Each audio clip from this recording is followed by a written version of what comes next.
true understanding takes place from the heart, because the heart is how you contemplate. You contemplate through the heart. You contemplate because you feel. You feel, and you search. You search for meaning, and you have to feel around things and sense. And you do that through the heart. You truly understand things when you understand things from the heart. Because if you don't understand things from the heart, you have to understand that love is a unifying principle in reality. And that once you love things, you love knowledge, you love what you understand, and you love anything. No matter what you love, when you love something, that's because you understand it, because you've deeply contemplated its worth and its meaning. So that's why you love it, because you have contemplated it. And you only contemplate when you have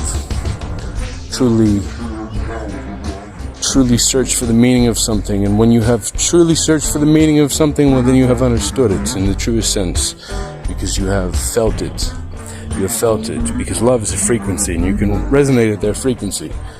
And that frequency is how you understand things. And that's also why when you operate at that frequency, you don't have time for negative energy, because negative energy doesn't weigh you down, because you are repellent towards negative energy. So negative energy, that's why curses and hexes don't work on me, because I repel those forces easily, because it doesn't exist in my natural vibration, because everything that I get passionate about, because passion is, when you get passionate about things, it's because you love that thing, whatever that thing is. So passion is the way of the heart. Passion is the way of the heart, and the heart is the reason why you get up in the morning. The heart is the reason why you do things. You do things because you do it with your heart and soul. You do things with your entire being, because you understand things, because you have understood things so that you can contemplate them meaningfully. When you can contemplate things meaningfully, that's how you can understand things in the truest capacity. So knowledge, because if otherwise, dude, if this weren't true, then you'd fucking have a fucking stroke or a heart attack. Because if you were just concerned about the brain for the sake of the brain, well, what has to anchor the brain is the heart. The heart is the heart is the force that diffuses, because knowledge by itself can be cold and mechanical. And when you're so cold and mechanical, then your body's cold. That's because you have basically your blood is clotted, and you're able to get a heart attack or a stroke, because your blood does not go through your body properly, and your blood only goes through your body properly when you do things with the heart, when the heart is there to take the brain. Because otherwise, if you were just thinking all the time, then you would die from a cerebral aneurysm or a stroke or a heart attack. Because that is the way of the brain.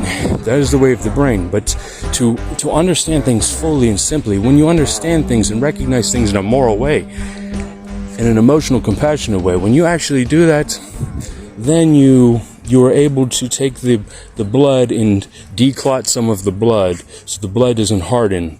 And a hardened heart is what happens when your heart is so hardened, and you are incapable of seeing the bright side of things, because your heart is hardened.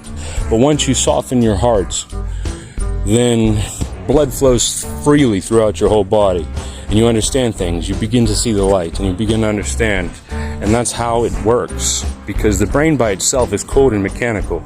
And what is cold and mechanical leads to a stiffness, uptightness, being uptight, having hardened arteries, and clogging of arteries, and it leads to a heart attack, it leads to cerebral aneurysm, it leads to stroke. But when you understand things, because to me, it's mind, body, and soul are one. You have to understand things.